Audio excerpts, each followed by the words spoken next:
Uh, Hello everyone. Good morning to all of you. You can confirm whether the screen is there. Sound proper. If things are fine, we can proceed. So, am I audible to you guys? Yes, sir. Okay, that's fine. So, any question or doubt from the last lectures, if at all? कोई concern doubt हो तो आप पूछ सकते हो. Otherwise हम लोग instruments को आगे बढ़ा रहे थे. लास्ट सर क्लास में डीपीपीज में आपने डाउट डीपीपीस में डाउट आएगा क्योंकि डीपीपीस में बहुत सारे क्वेश्चंस हैं, डिफरेंट टाइप के हैं. सो उसके लिए कुछ अरेंजमेंट करना होगा हम लोगों को, क्योंकि उसके सोल्यूशन मैं आपको दे नहीं रहा हूँ. और so there are two things that we can do. One is like कि या तो मैं उसका रिकॉर्डेड सोल्यूशन आपको भेज दूँ, या फिर मे बी लाइक लेक्चर्स का इनिशियल 15 मिनट्स और 20 मिनट्स हम लोग रिजर्व कर लेते हैं डीपीपीस के लिए, और मे बी लेक्चर्स के बाद वाला टाइम जो भी आपको अप्रोप्रिएट लगे, सो दैट कि डीपीपीस कंटिन्यूअसली चलते रहे. अभी के लिए काम करेंगे आज. अभी ये कमिंग सैटरडे को आपके डीपीपीस के सारे एक साथ कवर कर लेंगे, day after tomorrow. And from next week से ऐसा कर सकते हैं लाइक कि लेक्चर्स के फर्स्ट 15 मिनट्स आपके पुराने डीपीपीस के जो डाउट्स होंगे उनको रेगुलर डेली बेसिस पे हैंडल करते रहेंगे. तो आपके लिए भी आसानी होगी लर्निंग में, और अकोमुलेशन भी नहीं होगा. ठीक है. सो अभी जो डाउट्स आ रहे हैं आप उनको मार्क करके रखो. इन दिस कमिंग सैटरडे पहली प्रायोरिटी हम लोग डीपीपीस को दे देंगे. फिर आपके दूसरे जो मॉड्यूल्स वगैरह से डाउट्स होंगे वो भी चलेगा. और फिर नेक्स्ट वीक से क्योंकि अपने पास 1.5 आवर का लेक्चर है, तो उसमें से 15 से 20 मिनट्स तो हम लोग अफोर्ड कर सकते हैं, 15 मिनट्स अप्रोक्सीमेटली. और उन 15 मिनट्स में आपके जो प्रीवियस डीपीपीस होंगे आपने रिसेंटली लगाया होगा, तो आपको पता भी चल जाएगा कौन सा डाउट है. मैं टू द पॉइंट बोल दूंगा, आपको समझ में आ जाएगा, आप सॉल्व कर लोगे, आंसर हो जाएगा, प्रॉब्लम हमेशा के लिए दूर हो जाएगी. ठीक है, पहले का टाइम रखो. ठीक है, तो फर्स्ट 15 मिनट रखेंगे और सभी को आ जाना है.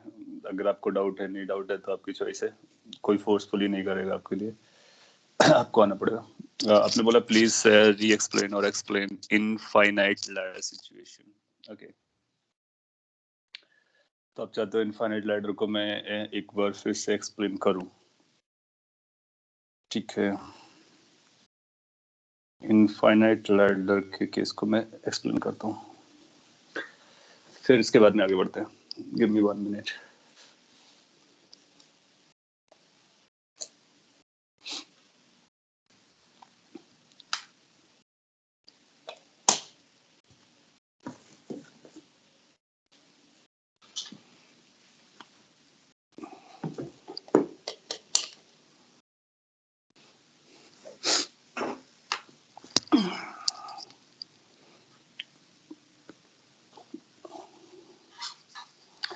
ओके,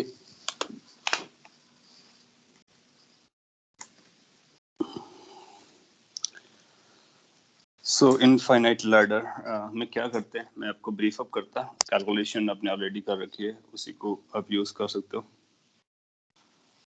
प्रीवियस लेक्चर में. इनफाइनाइट में आप पाओगे कि कॉम्बिनेशन कुछ ऐसा होगा कि जो अपने आप को रिपीट कर रहा होगा, जैसे कि नॉर्मली ऐसा बना के आपको देता है. तो ये एक काइंड ऑफ लूप है. अगर आपने यहाँ पे बैटरी लगा रखी है, नहीं भी लगाते हो तो इसको टर्मिनल ए भी बोल देते हैं. फिर ये चीज रिपीट होती रहती है, और जब रिपीट होती रहती है तो फिर एक सीरीज बनती है, इनफाइनाइट सीरीज. ये कब तक चलेगा? इनफाइनाइट तक चलेगा. इस सिचुएशन के लिए अपने को पता करना होता है कि कितना इसका इक्विवेलेंट रेजिस्टेंस आएगा. तो उस इक्विवेलेंट रेजिस्टेंस को कैलकुलेट करने के लिए आप क्या करते हो, अगर आप सोचो सीरीज ऑफ पैरेलल वाले आइडिया से जाओ, या फिर let's say star delta conversion से जाओ, या फिर कुछ और भी करने की कोशिश करो, आप पाओगे कि इतना आसान नहीं होगा, क्योंकि आप सीरीज पैरेलल जैसा आपको दिखेगा भी नहीं. जैसे कि सिंप्लिसिटी के लिए सबकी वैल्यू आ रहा है. Something wrong happened. Let's say ये अपना आ रहा है, मार्कर चल नहीं रहा है, व्हाट्स प्रॉब्लम। एनीवे सो ये आ रहा है, ये आ रहा है, चल गया, ये आ रहा है, ये आ रहा है, सभी को आ दिया गया। सो आप देखोगे कि अगर इसको इससे कनेक्ट करना चाहो, सीरीज पैरेलल कुछ भी नहीं है, तो इसलिए क्या करते हैं हम लोग, सिंपल सा आइडिया लेते हैं। जिस तरह की ये लूप है, ये पोर्शन है अपने आप को रिपीट कर रहा है, देखो। तो सिंस ये रिपीट कर रहा है, तो जो एक रिपीटिशन यूनिट है उसको छोड़ करके आगे बढ़ जाओ, और फिर यहाँ पर एक नए टर्मिनल्स बना के देखो, और पी क्यू के जो लेफ्ट वाला पोर्शन है उसको एक बार इग्नोर कर दो। पी क्यू के राइट वाला देखो, पी क्यू के राइट में जो आपको नजर आ रहा है वो एग्जैक्टली वही है जो ए बी के राइट पे नजर आ रहा था। बस एक ही डिफरेंस है कि अगर ए बी में n नंबर ऑफ लूप्स थे तो इसमें n-1 नंबर ऑफ लूप्स हैं, दैट्स ऑल। लेकिन हमारा n कैसा है, n हमारा बहुत बड़ा नंबर है। तो n अगर बहुत बड़ा नंबर होता है तो उस बड़े नंबर के सामने a की कोई वैल्यू नहीं होती है। इसका मतलब है सिंस n इज इनफाइनाइट, इसका मतलब है इन दोनों के नंबर ऑफ लूप्स ऑलमोस्ट बराबर है। इसका मतलब अगर ए बी के क्रॉस इक्विवेलेंट आर इक्विवेलेंट आता है तो पी क्यू के क्रॉस भी आर इक्विवेलेंट आएगा। ये अपना बेसिक आइडिया है। फिर आप क्या करते हो, इक्विवेलेंट का मतलब होता है कि अगर पी क्यू के बाद वाला जितना भी पोर्शन है उसको अगर आप एक सिंगल रेजिस्टेंस से रिप्लेस करना चाहो तो वो आर इक्विवेलेंट है। सो ये जो आपने इनफाइनाइट लैडर वाला बोला था वो मैंने बताया।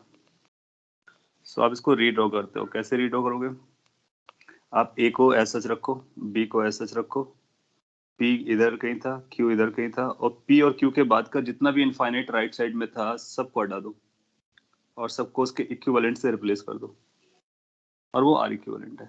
अच्छा, आपको ये भी पता है कि ए बी के क्रॉस कितना आएगा, आर इक्विवेलेंट आएगा, तो इसका इक्विवेलेंट निकाल लेते हैं। अब यहाँ पे कनेक्शन में क्या क्या बचा है उसको कनेक्ट कर लो, एक आर बचा था और एक यहाँ पर एक आर था।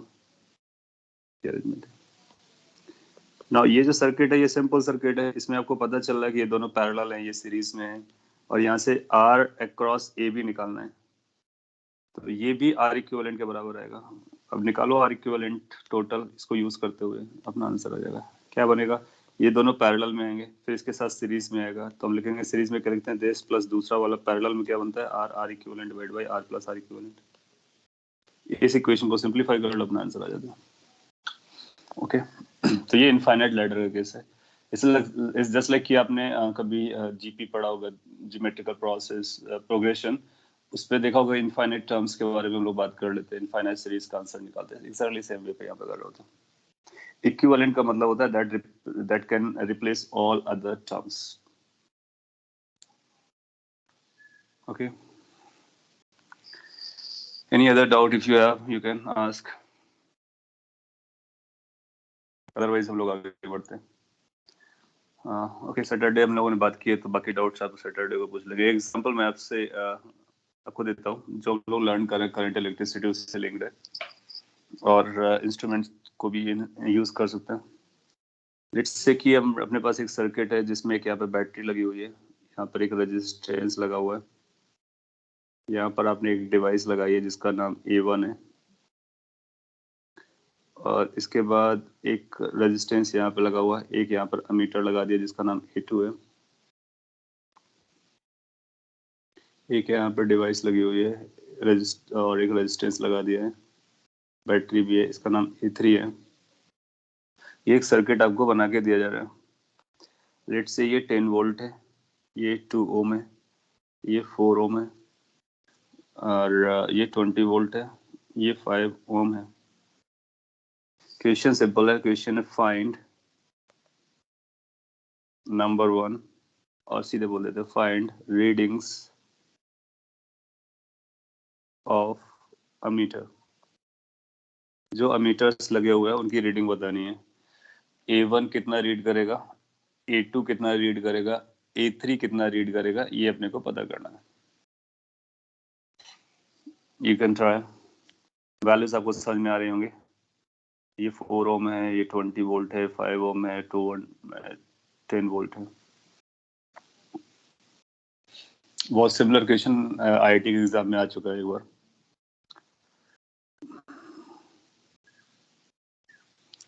उसने A2 नहीं पूछा था, आई मीन एमीटर्स नहीं लगाए थे, लेकिन A2 से करंट पूछ लिया था 4 ओम से। हमारा एक आंसर 504 बताया जा रहा है, तीनों के एक साथ आंसर 504। हाँ, आइडियल कंसीडर करना आपको, आइडियल जब कुछ भी ना बोला करे ना तो आपको आइडियल ही कंसीडर करना है। सो अमीटर्स आर आइडियल।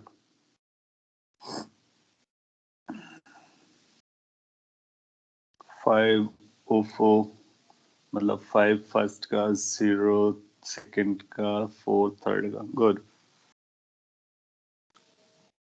सो अभी कुछ भी बोलते हैं तो हम लोग उसको आइडियल समझते हैं और आइडियल के हिसाब से सॉल्व करते हैं। आप देखोगे कि ना इस पर एक करंट चलेगी, ऐसा इस पर भी एक करंट चलेगी इस तरह से, और या फिर आप ऐसे बना लो कि यहाँ से कोई करंट I1 गया तो ये I1 यहाँ से जाएगा, I1 यहाँ से जाएगा। बैटरी को कितना रिक्वायर्ड होता है, बैटरी को वापस I1 पहुंचना चाहिए, तो इसको मतलब यहाँ से भी I1 गया होगा, यहाँ से I1 आया, यहाँ से I1 चला गया, तो इसका मतलब यहाँ पर कितना करंट गया होगा, 0 करंट गया होगा।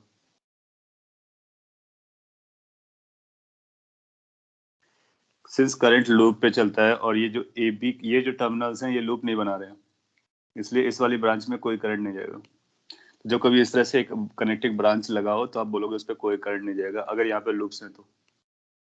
सिमिलरली अगर यहाँ से करंट आपका I3 गया तो यहाँ से भी I3 जाएगा, यहाँ से भी I3 जाएगा, क्योंकि उसके लिए ब्रांच चाहिए। जब तक ब्रांच नहीं आता, करंट चेंज नहीं होता, तो यहाँ भी I3, यहाँ पर चेंज होने के चांस है।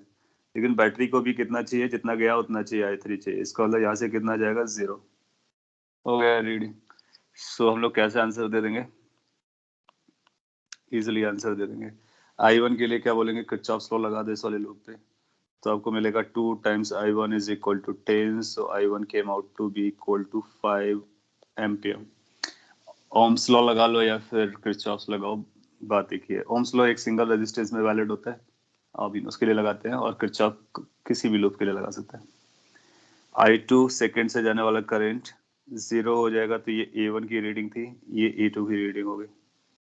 A3 की रीडिंग के लिए आप बोलोगे कि A3 के लिए जो I3 है वो मेजर कर रहा होगा, so again it's going to be like 5I3 is equal to 20, so I3 must be equal to 4 ampere. So point is कि कभी अमीटर्स या इंस्ट्रूमेंट्स लगाता है, किस ब्रांच में लगाया है, उस ब्रांच पे जाने वाला करंट मेजर करेगा, अगर आएगी तो, नहीं आएगी तो 0 मेजर करेगा। ऐसा बोल सकता था कि जो A2 है, यहाँ अगर गैल्वेनोमीटर लगाएंगे तो कितना डिफ्लेक्शन आएगा, तो आप बोलोगे नल डिफ्लेक्शन आएगा, 0 डिफ्लेक्शन आएगा, बिल्कुल डिफ्लेक्ट नहीं करेगा। अंडरस्टूड।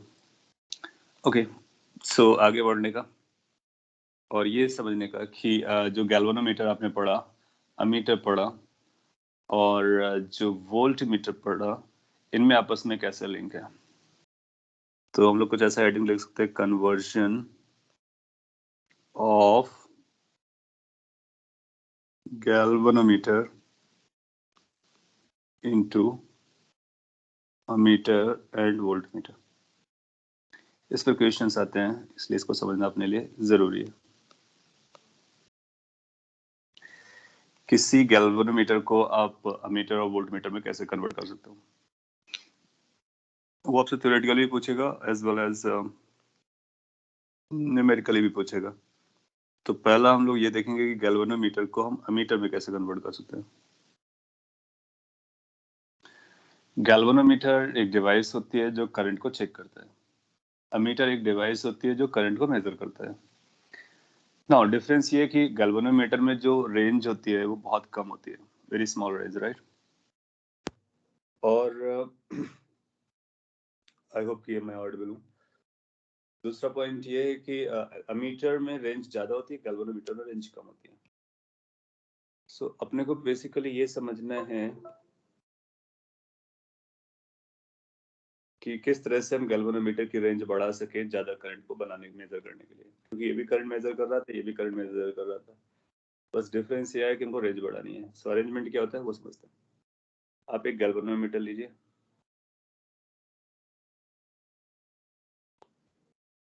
और उस गैल्वेनोमीटर के पैरेलल में एक स्मॉल रेजिस्टेंस लगा दीजिए।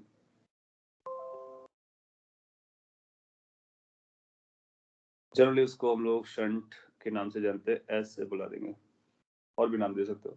ये गैल्वेनोमीटर है, इसकी अपनी रेटिंग होगी IG और RG। RG इसका कॉइल रेजिस्टेंस है, इस गैल्वेनोमीटर का रेजिस्टेंस है। तो ये जो डिवाइस बना, ये डिवाइस आप कहीं भी कनेक्ट कर लो, ये आपके अमीटर का काम कर देगा। इतना पोष ये बॉक्स के अंदर है, और आपको बाहर क्या दिख रहा है? आपको बाहर दो टर्मिनल्स नजर आ रहे हैं, एक ये टर्मिनल है और एक ये टर्मिनल है। अमीटर को आप कनेक्ट कैसे करते हो? सीरीज में कनेक्ट करते हो। इसका मतलब है इसको और इसको किसी वायर से एलिमेंट के सीरीज में कनेक्ट करोगे तो ये करंट को मेजर करता है। तो पिक्चर वाइज दिखा सकता है कि इस तरह का अरेंजमेंट बना दिया। बताइए ये गैल्वेनोमीटर किस तरह से बिहेव कर रहा है? अमीटर की तरह, वोल्ट मीटर की तरह, या किसी और की तरह? तो आप बोलोगे ये अमीटर की तरह बिहेव कर रहा है। कैसे बिहेव कर रहा है समझते हैं। तो जिसके साथ आप कनेक्ट करोगे वहां से करंट आएगी, ये वाली करंट, न्यूमेरिकल क्वेश्चंस के लिए आई करंट। अगर ये डिवाइस हमारा अमीटर है तो इस करंट को मेजर करना आना चाहिए। जस्ट लाइक कि ये प्रीवियस क्वेश्चन में ये अपना I3 जा रहा था, तो इसने A3 ने उसको मेजर किया। सो उस पॉइंट को कंसीडर करने के लिए अपने को इसकी जरूरत है, आई की जरूरत है कैलकुलेशन की। अपने पास क्या पता होगा? शंट, ये जो पैरेलल रेजिस्टेंस है इसके बारे में पता होगा। एक रेजिस्टेंस है, दिस इज सिंपली एक रेजिस्टेंस, छोटा सा रेजिस्टेंस। और ये गैल्वेनोमीटर है जिसके बारे में इंफॉर्मेशन अपने को पता है। ये जो आई करंट है, हम जानते हैं किसी भी डिवाइस से निकलता है तो सेम करंट बाहर निकलता है, जैसे अमीटर से भी सेम करंट बाहर निकलेगा। How this I current can be measured using this, वो अपने को समझना है। That's mechanism.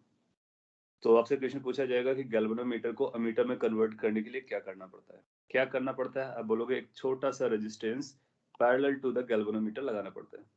तो वो पॉइंट में लिख देता हूँ। For this to happen a small resistance, small होना चाहिए, क्यों होगा वो भी आपको समझ में आएगा। a small resistance, let's say S, is connected in parallel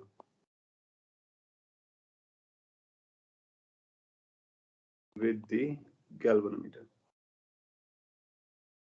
short में मैंने लिखा हुआ, बाकी आप डिटेल में लिख सकते हो। सो गैल्वेनोमीटर के पैरेलल में एक स्मॉल रेजिस्टेंस लगाने से ये जो गैल्वेनोमीटर है वो अमीटर जैसा बिहेव करना स्टार्ट करता है। तो that's the crux point. Now कैसे करता है वो, उसके लिए कैलकुलेशन कर लेते हैं। आपको पता है ना कि ये एक लिमिट से ज्यादा करंट नहीं ले जाने देगा, और आपके पास अगर ज्यादा करंट आ रहा है तो उस ज्यादा करंट को आपको कहीं और से बाईपास कराना है। तो अगर उस करंट को कहीं और से ले जाना है तो आप देखोगे कि करंट मेजॉरिटी यहाँ से जाएगी, और यहाँ से जो करंट जाएगी गैल्वेनोमीटर वाली, वो IG और उससे कम आएगी। हम लोग क्या करते हैं? फुल डिफ्लेक्शन केस को वॉच करते हैं। तो जब फुल डिफ्लेक्शन केस चल रहा होगा, फुल डिफ्लेक्शन केस, तो उसमें ये IG करंट चल रहे होगे। जब ये IG करंट आपका चल रहा होगा तो यहाँ पर करंट बनेगी I माइनस IG, क्योंकि जंक्शन लॉ लगता है, you know the junction law.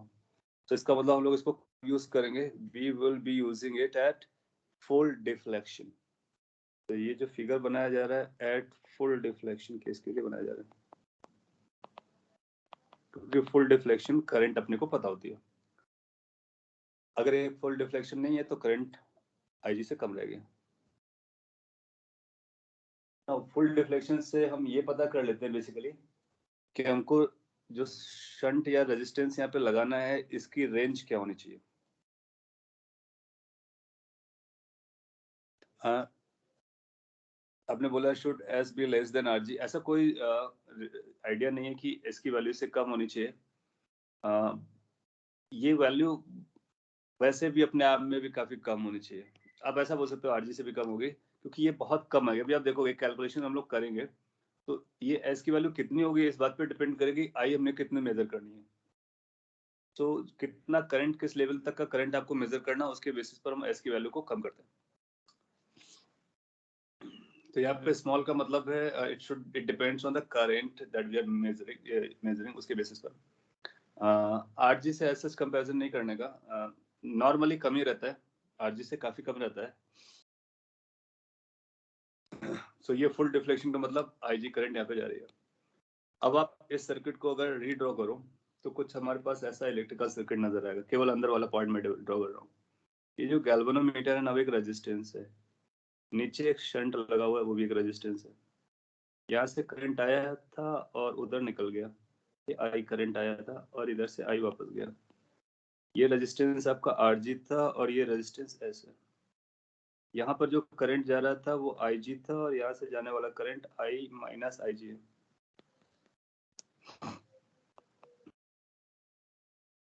तो क्या यहाँ पर हम लूप स्लो लगा सकते हैं? ये प्लस टर्मिनल आएगा, ये माइनस आएगा, ये प्लस टर्मिनल आएगा, ये माइनस आएगा, लूप स्लो लगा लो। तो लूप स्लो के अकॉर्डिंग अपने को क्या पता चलेगा? तो मैं केवीएल लगा के बताता आपको। किरचॉफ्स वोल्टेज लॉ ये बताएगा कि आई माइनस आई जी की जो वैल्यू है इंटू एस के साथ मल्टीप्लाई करो तो ये पोटेंशियल डिफरेंस आएगा प्लस का, इधर माइनस का आएगा, तो इक्वल टू 0 करोगे तो अल्टीमेटली ये आई जी आर जी के बराबर आ जाएगा। ये इक्वेशन बहुत पावरफुल इक्वेशन है। इस पर अगर क्वेश्चन आएगा तो आप इसको यूज करोगे, डायरेक्टली अपना आंसर बता दोगे। जनरली आपको शंट की वैल्यू पता करनी होती है कि अगर अपने को मेजर करना है तो शंट कितना लगाना पड़ेगा। तो हम बोलेंगे ये आएगा I G R G divided by I minus I G. In general I G की जो वैल्यू होती है वो बहुत कम होती है करंट जो गैल्वेनोमीटर से जाता है, आपने देखा था लास्ट क्लास में। और आई जो हम मेजर करेंगे वो फ्यू एम्पियर्स होगा, ये may be like few milli amperes होगा। तो अगर आई जी बहुत छोटा नजर आए तो इसको आप अप्रोक्सीमेटली ऐसा भी लिख सकते हो, approximately I G R G divide by I. ये तभी हम लोग करेंगे जब आई जी की वैल्यू आई के कंपैरिजन में बहुत कम होगी, अदरवाइज ये हमारे पास फॉर्मूला है। कई बार आपको इससे आई की वैल्यू कैलकुलेट करनी पड़ेगी क्योंकि अमीटर है ना, तो आई की वैल्यू अगर आपसे पूछता है तो आई की वैल्यू हम कैसे कैलकुलेट करेंगे? आई की वैल्यू अपने पास आने वाली है 10 going to be I G plus I G R G divide by S. यहाँ से अगर हम लोग आई जी कॉमन ले लेते हैं तो ये बनेगा R G plus S divide by S. Again most cases में, जैसा आपने पूछा था, मोस्ट केसेस में क्या होगा, एस आर जी से बहुत छोटा होगा क्योंकि एस की वैल्यू काफी छोटी होती है। आरजी जो होता है रफली 100 ओम्स के आसपास होता है और ये पॉइंट जीरोस में रहता है। तो अगर ऐसी सिचुएशन चलेगी तो फिर इस एस को भी आप एलिमिनेट कर सकते हो या फिर अप्रोक्सीमेट कर सकते हो, तो वहां से हम लोग करंट भी निकाल सकते हैं। इस तरह से हम लोग करंट की कैलकुलेशन कर सकते हैं, हम शंट की कैलकुलेशन कर सकते हैं, सो दैट कि अमीटर जो गैल्वेनोमीटर है वो अमीटर की तरह बिहेव कर सके।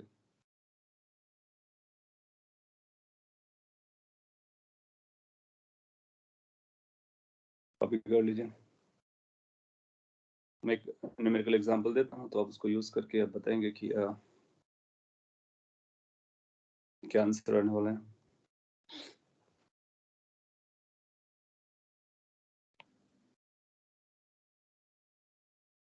लेट से कोई ऐसा आपसे बोलता है कि a galvanometer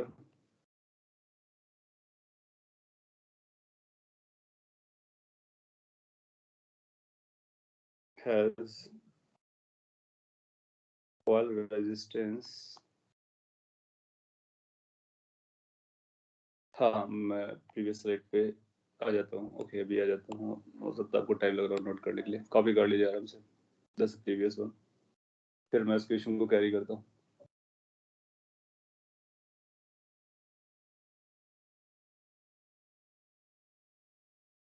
Sir, yes sir, in yesterday's lecture, sir, I had a doubt about the rheostat. Sir, how do we denote the rheostat's range, like the from where to where it's moving?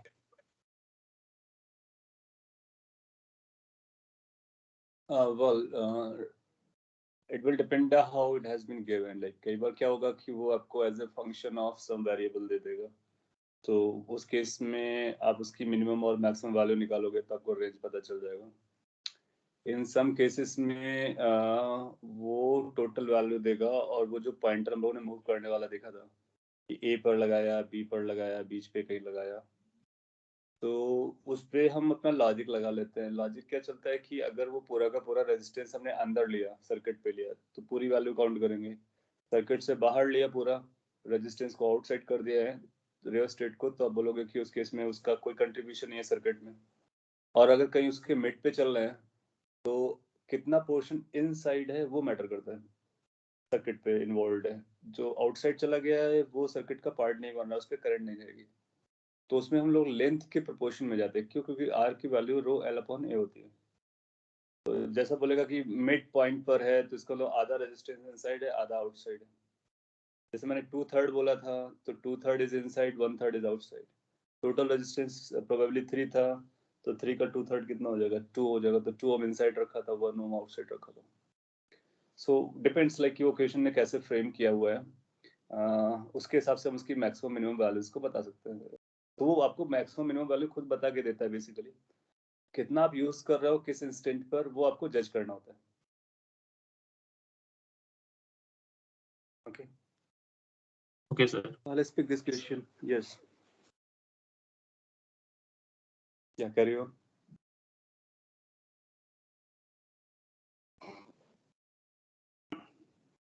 आवाज नहीं आ रहा, आप कुछ पूछना चाह रहे थे? No, sir. चलो, so it says like कि एक galvanometer है, has a coil resistance let's say 100 ohm and maximum deflection current, इस तरह से लैंग्वेज लिखेगा। Maximum deflection current is let's say 0.01 ampere. Find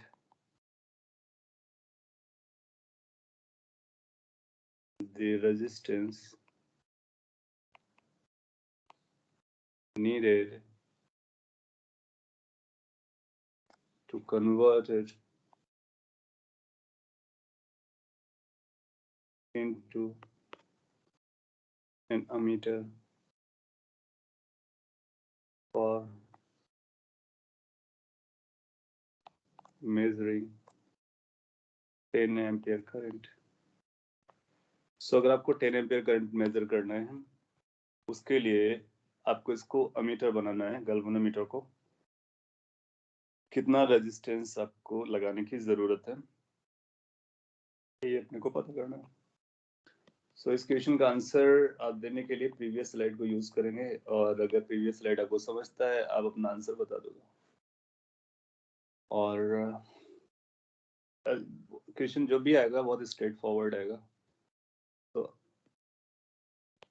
अब उस चीज को याद रखो। आप क्या बोलोगे कि एक गैल्वेनोमीटर आपने यहाँ पे लगा दिया है, और उस पे जो रेजिस्टेंस वो बताएगा नहीं रेजिस्टेंस पैरेलल लगाना है, ये आपको खुद सोचना है कि हम पैरेलल लगाते हैं। सो ये आपका आई करंट है, इस पे आप फुल डिफ्लेक्शन में आई जी लेके जा रहे हो, ये आर जी के बराबर है। बचा हुआ करंट यहाँ से जा रहा है, आई माइनस आई जी, ये शंट है। That's all, that's your ammeter. तो आप बोलोगे कि अपने पास रिलेशन क्या है, I minus I G was into S, this was equal to IGRG. So how much the shunt is needed? It's going to be IGRG divided by I minus IG. Simplify कर लो। IG full deflection current है 0.01 है, resistance 100 ओम दिया गया है, I आपको जो major करना 10 ampere है, और जो जा रही है 0.1 जा रही है। इसको अगर आप सिंप्लीफाई करोगे then it will be like 1 divided by 9.99, approximately ये 0.1 के बराबर हो जाएगा। इसका मतलब 0.1 ओम का रेजिस्टेंस आपको लगाना पड़ेगा। तो जो आप शंट की वैल्यू देखोगे, स्मॉल रेजिस्टेंस है, 0.1 ओम रेजिस्टेंस आ रहा है, और ये इसकी वैल्यू 0.1 किस बात पे डिपेंड कर रहा है कि आपका गैल्वेनोमीटर कैसा है और कितना करंट आपको मेजर करना है। तो ओम में अपना आंसर आ जाएगा। गुड, ऐसे क्वेश्चन एग्जाम में आ चुके हैं, तो आपको क्या करना है, जस्ट फॉलो द रूल कि कैसे कन्वर्ट करते हैं। कई बार आपसे पूछेगा किस कॉम्बिनेशन में लगाना है, आप बोलोगे कि गैल्वेनोमीटर्स को अमीटर में बनाने के लिए जो रेजिस्टेंस हम लगाते हैं वो गैल्वेनोमीटर के पैरेलल में लगाते हैं। बहुत इंपॉर्टेंट पॉइंट है, और हालांकि इसको मैंने शायद लिखा होगा, resistance is connected in parallel. तो ये अपने आप में भी एक क्वेश्चन बनता है, चलेगा। तो इसको आपको ये पॉइंट कन्वर्जन समझ में आया, कौन सा, galvanometer into ammeter. Moreover we can say कि हम गैल्वेनोमीटर को कन्वर्ट कर सकते हैं वोल्टमीटर में भी।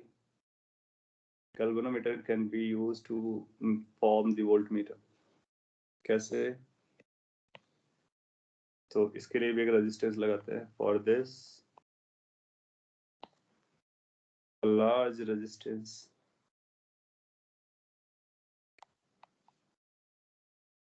is connected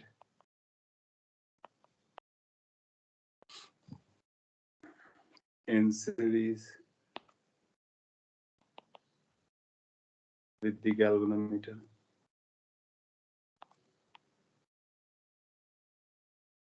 सो गैल्वेनोमीटर के सीरीज में एक लार्ज रेजिस्टेंस लगा लो, तो उस समय फिर ये गैल्वेनोमीटर जो है वोल्ट मीटर जैसा बिहेव कर सकता है ना। आप कनेक्ट भी कर सकते हो, आपको पता है ना, वोल्ट मीटर का रेजिस्टेंस ज्यादा होता है, रेजिस्टेंस ज्यादा होता है और सीरीज में रेजिस्टेंस ऐड अप होता है। तो गैल्वेनोमीटर के पास तो छोटा सा रेजिस्टेंस था और आपको ज्यादा रेजिस्टेंस बनाना है, इसका मतलब है कि आपको एक बड़ा रेजिस्टेंस लगाना पड़ेगा, वो भी सीरीज में लगाना पड़ेगा। आपको ये भी पता होगा कि अगर हम पैरेलल में लगाते हैं तो पैरेलल में जो हमारा आंसर आता है वो स्मॉल नंबर आता है दोनों रेजिस्टेंस से। पॉइंट इसकी पैरेलल पे लगाने से इक्विवेलेंट रेजिस्टेंस की वैल्यू कम हो जाती है, सीरीज में लगाने से इक्विवेलेंट रेजिस्टेंस बढ़ जाता है। तो अमीटर में हम लोगों ने पैरेलल क्यों लगाया था, अब आप समझ पाओगे, क्योंकि अमीटर का रेजिस्टेंस कम होता है। गैल्वेनोमीटर के पास रेजिस्टेंस था, अपने को रेजिस्टेंस कम करना है तो अपने को पैरेलल पे चाहिए, और अगर हमको ज्यादा कम करना है तो कम रेजिस्टेंस लगाना पड़ेगा।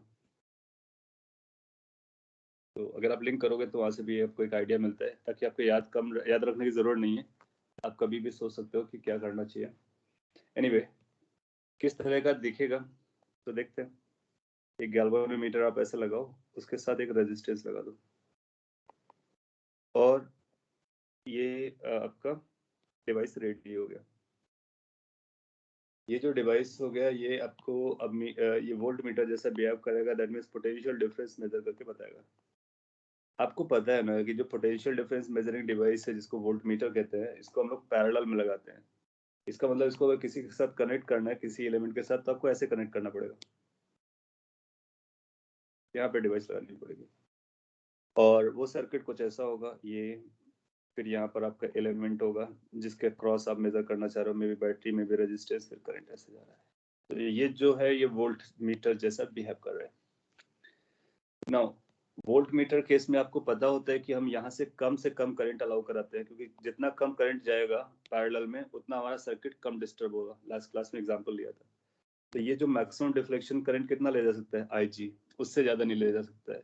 तो ये छोटी सी करंट होती है, छोटी सी करंट यहाँ पे परमिशन दे देते हैं और अपना काम हो जाता है। यहाँ से आपकी करंट I आ रही थी, तो आपकी जो डिवाइस है उससे करंट I माइनस IG जाएगी। प्रीवियस एग्जांपल में आपने देखा ना, I minus IG is equivalent to I, that means IG की वैल्यू कम होती है। इसका मतलब है कि बहुत छोटा सा अमाउंट करंट का इधर जाता है। पॉइंट इसकी वोल्ट मीटर जैसा बिहेव कर रहा है,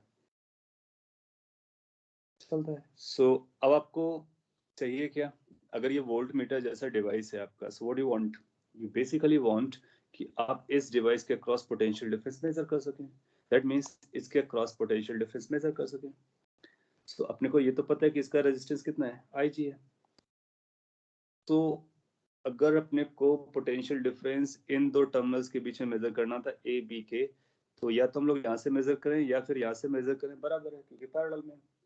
तो कैन वी से कि जो पोटेंशियल डिफरेंस AB के क्रॉस आने वाला है, ये वही आएगा जिसको हम लिख सकते हैं IG और RG प्लस R। इसका पोटेंशियल, क्योंकि इसके लिए पॉजिटिव बनेगा, नेगेटिव बनेगा, पॉजिटिव बनेगा, नेगेटिव बनेगा, इसको ऐड अप कर दोगे तो टोटल पोटेंशियल डिफरेंस आ जाएगा अपने पास। सो नो मैटर कौन सा एलिमेंट है, हम उसके बारे में वरी नहीं करेंगे, और हम ये बता देंगे कि कितना पोटेंशियल डिफरेंस आ रहा है। तो यहाँ से अपने को पता चल जाता है। तो जो वोल्ट मीटर की रीडिंग होगी, so that become the reading of voltmeter is going to be equal to V is equal to IG RG plus R। R की वैल्यू बड़ी रखते हैं,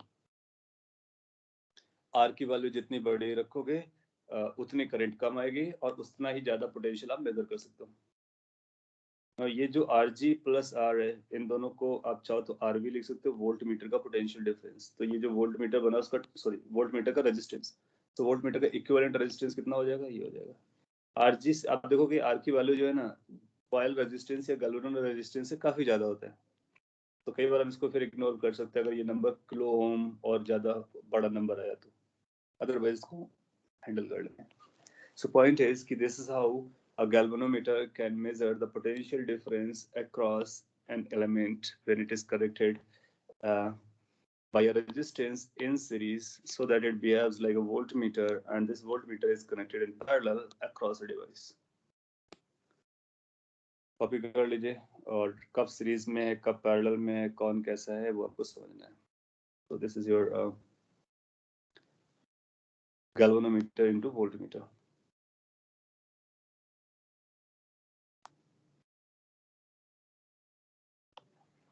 कॉपी कर सकते हो सर।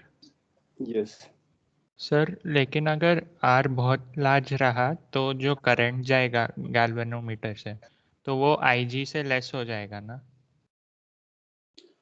हाँ यस, देखो क्या होता है ना कि वो डिपेंड करेगा, आपका जो पॉइंट है बिल्कुल सही जा रहा है कि इन दोनों का प्रोडक्ट V के बराबर है ना।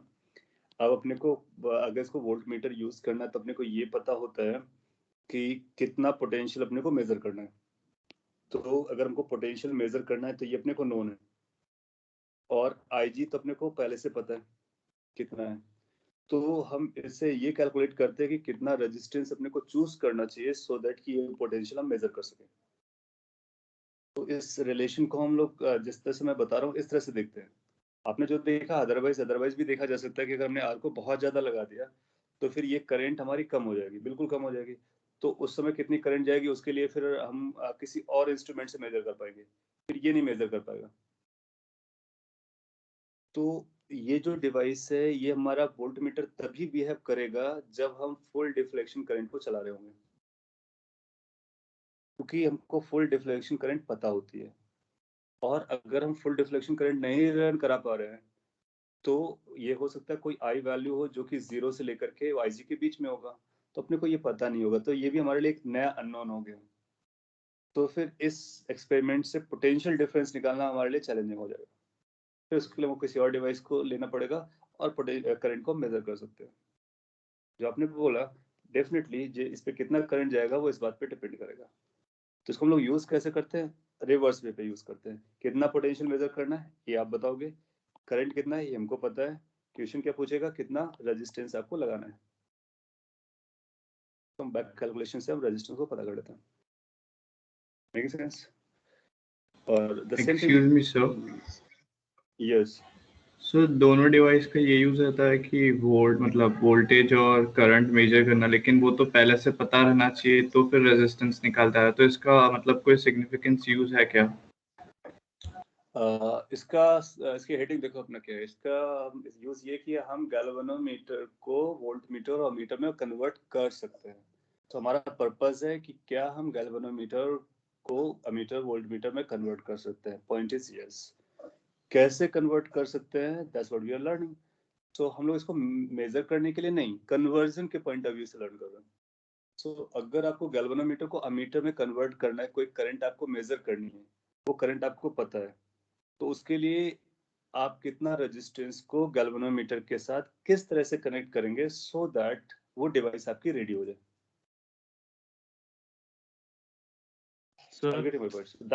This is the purpose. Purpose is not कि गैल्वेनोमीटर से आपने अमीटर बनाया और इससे हम सारी करंट मेजर कर लें, तो हमारे पास अमीटर ऑलरेडी होता है और भी बेटर ऑप्शंस हैं। बट क्या हम गैल्वेनोमीटर से अमीटर बना सकते हैं? If yes, then for what current? And if we know the current, then how much the resistance has to be applied? In what manner it has to be applied? तो ये science वाला point है, thinking वाला point है कि how the conversion is going. Practically इसका use हमारे पास कम है क्योंकि प्रैक्टिकली हमारे पास अमीटर होते हैं।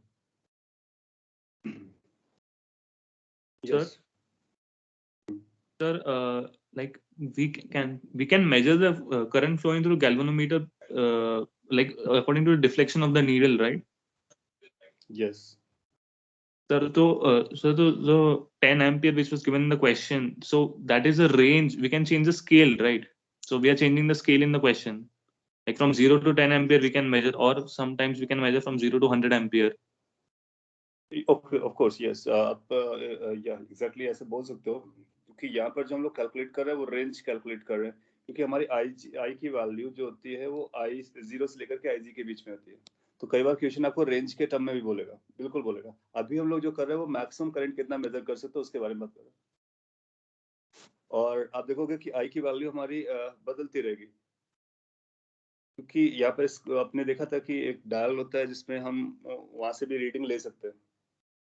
सो जो IG है ये फुल डिफ्लेक्शन स्टोरी है, फुल डिफ्लेक्शन में आप कितना करंट मेजर कर रहे हो वो हम लोग कैलकुलेट कर रहे हैं। Are you getting my point? और अगर ये फुल डिफ्लेक्शन नहीं है, पार्शियल डिफ्लेक्शन है, तब भी हम वहां पे जाने वाला करंट को पता कर सकते हैं। यहाँ पर दो अलग अलग स्टोरीज है, एक न्यूमेरिकल टाइप के क्वेश्चंस होते हैं, एक प्रैक्टिकल टाइप के क्वेश्चंस होते हैं। जब हम लोग प्रैक्टिकली मेजर करेंगे तो वहां पे अपने को पता चलेगा कितना करंट जा रहा है, उस इंस्टेंट पे मेजर कर सकते हैं। बट अगर थ्योरेटिकल क्वेश्चन आएगा तो वो बोलेगा कि फुल डिफ्लेक्शन करंट हमारी इतनी है, तो उसी के करस्पॉन्डिंग कितना रेजिस्टेंस लगेगा ये हम बता पाएंगे, फुल डिफ्लेक्शन के करस्पॉन्डिंग, राइट। और प्रैक्टिकली अगर मेजर करना है तो हम डायल से देख करके, या फिर क्वेश्चन भी ऐसा बोल सकते हैं कि अगर हमारा डिफ्लेक्शन इतना आता है तो बताइए कितना रेजिस्टेंस लगाना पड़ेगा, या फिर आपसे रेंज पूछ सकते हैं, क्योंकि हमारे पास आई की, यहाँ से देखो ना कि हमारे पास IG की रेंज, आई की रेंज कितनी है, जो करंट यहाँ से जा रहा होगा, लेट्स उसको स्मॉल एल बोलते हैं, स्मॉल आई बोलते हैं, 0 से लेकर के IG तक है। तो अगर हम आई की रेंज निकाल सकते हैं तो S की रेंज भी निकाल सकते हैं कि किस रेजिस्टेंस से किस रेजिस्टेंस के बीच में ये वर्क करेगा।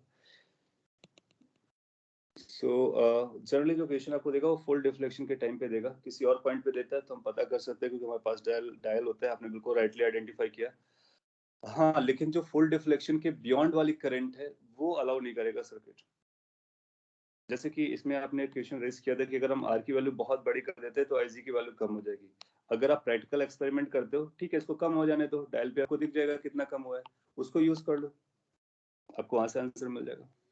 लेकिन अगर आपने आर की वैल्यू को कम किया तो फिर हो सकता है कि इसकी वैल्यू उस एक पर्टिकुलर वैल्यू से, अपने एक पर्टिकुलर वैल्यू से, तो इसको हम कैसे बोलेंगे कि आर की वैल्यू अगर हमने एक पर्टिकुलर वैल्यू से कम किया तो आईजी इसका रिक्वायरमेंट बढ़ जाएगा, जो कि गैल्वेनोमीटर अलाउ नहीं करेगा। इसका मतलब R will have its values greater than और equal to a limiting value.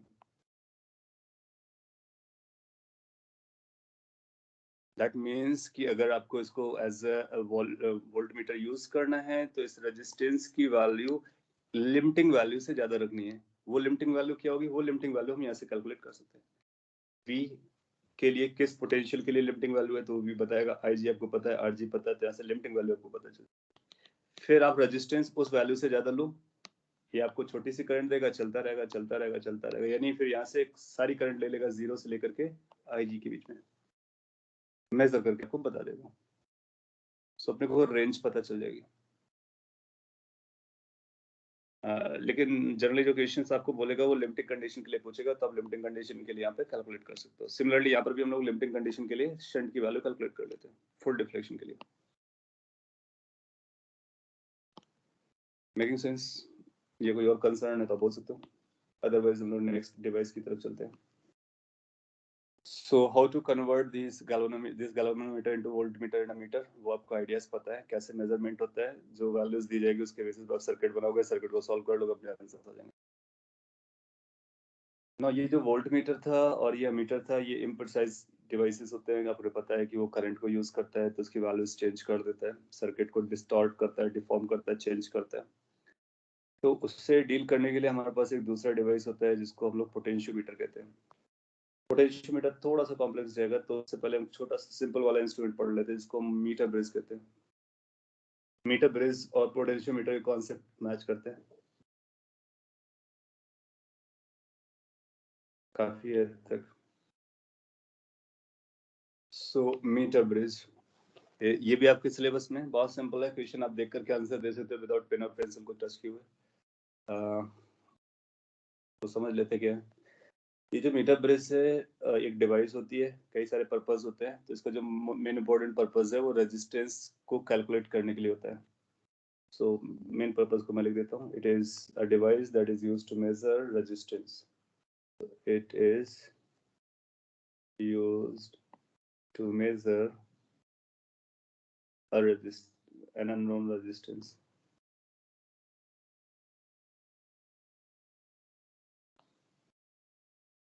तो अगर आप लेबोरेटरी पे जाते हो, कोई रेजिस्टेंस लेकर के दे देता है आपको, और उस रेजिस्टेंस की रेटिंग आपको नहीं पता है, वैल्यू नहीं पता है, तो आप उसको कैसे बताओगे कि कितना रेजिस्टेंस है? तो उसके लिए आप कुछ एक सर्किट बनाओगे, उस सर्किट में कुछ करेंस, वोल्ट वगैरह मेजर करोगे, और फिर रेजिस्टेंस की वैल्यू बता दोगे।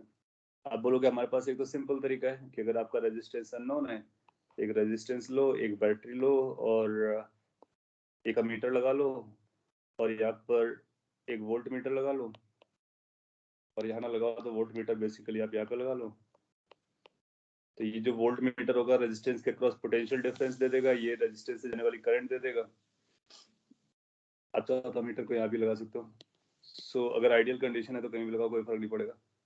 तो यहाँ से अपने को V मिल गया, I मिल गया, R निकालने के लिए हम R निकाल लेते हैं। तो ये एक तो रेजिस्टेंस कैलकुलेट करने के लिए वन ऑफ दिस वे है, one of the way is this, जिसको हम ओम्स लॉ कहते हैं। आप ओम्स लॉ का सर्किट बनाओ, सिंपल सा, वोल्ट मीटर लो, अमीटर लो, रेजिस्टेंस के क्रॉस पोटेंशियल डिफरेंस कितना है वो मेजर कर लो, रेजिस्टेंस के से कितना करंट जा रहा है वो मेजर कर लो, V इक्वल टू IR लगाओ, मल्टीपल।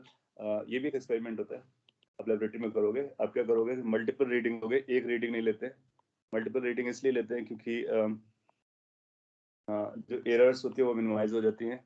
तो आप देखोगे जब पहला एक एक्सपेरिमेंट करोगे तो V और I की वैल्यू कुछ ऐसी आएगी, फिर एक ऐसी आएगी, कुछ ऐसी आएगी, कुछ ऐसी आएगी, कुछ ऐसी आएगी, इस तरह से बहुत सारी वैल्यूज आएंगी। फिर आप इनको एक्सट्रापोलेट करके या फिर इनकी वैल्यूज को मिक्स ज्वाइन करा लो, कुछ ऐसा आ जाएगा V is equal to IR। तो एक जो 20 से जाने वाली लाइन है उसको पकड़ लेते हैं, और फिर आप क्या करते हो कि इसका स्लोप मेजर कर लेते हो। ये थीटा एंगल है। सो ये एक्सपेरिमेंटल ओम्स लॉ वाला केस है। तो आप क्या करते हो कि थीटा को मेजर करोगे स्ट्रेट लाइन का, कैसे, टेन थीटा आपकी क्या बनेगी, स्लोप बनेगी, और ये tan theta delta V by delta I बन जाएगी। इसको डिफरेंशिएट कर दो, R कांस्टेंट होता है तो delta V upon delta I की वैल्यू R हो जाती है। तो यही हमारा रेजिस्टेंस हो जाएगा। सो रेजिस्टेंस को मेजर करने के लिए ओम्स लॉ मेथड है। सो अभी जो मैंने बताया इसको मैं इरेज नहीं करता हूँ, that's called Ohm's law verification. और ओम्स लॉ वेरिफिकेशन भी कह सकते हो, या फिर Ohm's law method of finding resistance कह सकते हो। वेरीफाई भी कर सकते हैं। अगर रेजिस्टेंस आपको पता है तो स्लोप को आप देखोगे रेजिस्टेंस के बराबर आएगा, और उससे वेरीफाई हो जाएगा ओम्स लॉ का। अदरवाइज आप ऐसा भी बोल सकते हो कि रेजिस्टेंस अननोन है तो पता कर सकते हो। तो एक तो ये तरीका होगा। रेजिस्टेंस निकालने के लिए हमारे पास बहुत सारे तरीके होते हैं। तो one is using Ohm's law. दूसरा तरीका मीटर ब्रिज। मीटर ब्रिज को यूज करके हम लोग अननोन रेजिस्टेंस को पता कर लेते हैं। उसके लिए ये सब करने की कोई जरूरत नहीं है। अनदर वे जो कि मोस्ट पॉपुलर है, कलर कोडिंग होती है। आपको रेजिस्टेंस मिलेगा, उसमें कलर्स होंगे, और उस कलर्स को हम लोग रीड करते हैं। कलर्स को रीड करके हम बता देते हैं वो कितने ओम का रेजिस्टेंस है। कलर कोडिंग पे मैं आपको एक छोटा सा वीडियो है जो लास्ट ईयर बनाया था, उसको मैं अपलोड कर दूंगा, फिर उसको एक्सप्लेन कर दूंगा। वो पूरा मेमोरी बेस पर है, कौन से कलर की कितनी वैल्यू होती है, कैसे कैलकुलेट करते हैं, उसमें बहुत अच्छे से एक्सप्लेन किया है। उसको आप गो थ्रू करने का। इसके अलावा भी हमारे पास तरीके होते हैं, मीटर बेस के भी अलावा होते हैं। एक पोस्ट ऑफिस बॉक्स होता है, प्रिसाइज रेजिस्टेंस की वैल्यू हम कैलकुलेट कर लेते हैं टू द हायर लेवल, मतलब डेसिमल पॉइंट्स के बाद जितना भी होगा एग्जैक्टली उसकी वैल्यू कैलकुलेट कर सकते हैं। सो इन सब में मीटर ब्रिज वाला जो मेथड है ये बहुत पॉपुलर है। So meter bridge is a device that is used to measure the unknown resistance, and this device functions based on Wheatstone bridge. So ये जो function है इसका, ये that is based on balanced Wheatstone bridge. Wheatstone bridge के concept को use करके ये resistance को पता करता है। कॉपी कर लीजिए। यहाँ पर दो चीजें एक साथ चल बता दी मैंने। एक तो मीटर ब्रिज के बारे में 2 पॉइंट्स लिखे हुए हैं, और ओम्स लॉ का कैसे वेरिफिकेशन करते हैं वो बताते हैं।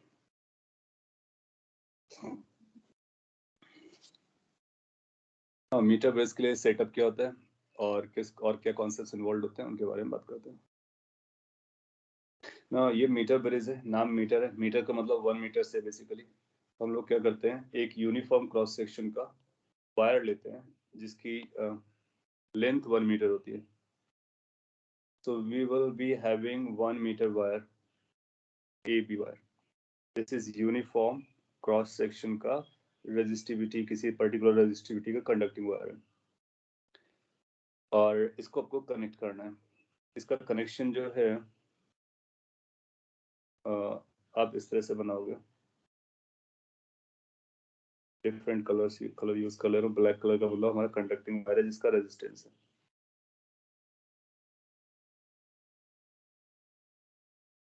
ये सिंपल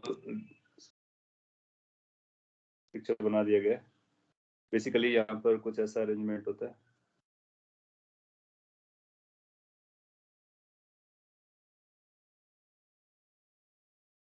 और यहाँ पर पॉइंट्स होते हैं जहाँ पर आप किसी वायर को कनेक्ट कर सकते हो।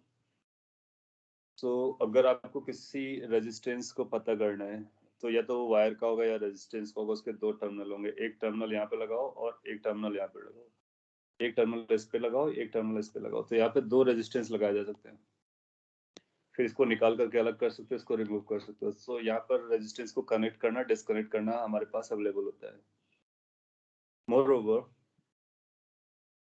फिर आप क्या करते हो कि यहाँ से एक कनेक्शन लेते हो और बैटरी को कनेक्ट कर देते हो पावर सोर्स को, कुछ इस तरह से। ये एक्सटर्नल सोर्स है, तो सोर्स से आपने पावर को कनेक्ट कर दिया है। इसको हम लोग यूज कम ही करते हैं। साथ ही साथ एक गैल्वेनोमीटर चूज करते हो।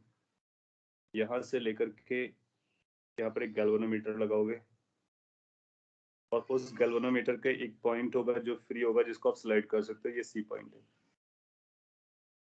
आपको ये मैकेनिज्म समझनी है क्योंकि ये ज्यादा इंपॉर्टेंट है। ये सी पॉइंट जो है that can go up to A point up to B point. So A और बी के बीच में सी पॉइंट कहीं भी स्लाइड कर सकता है।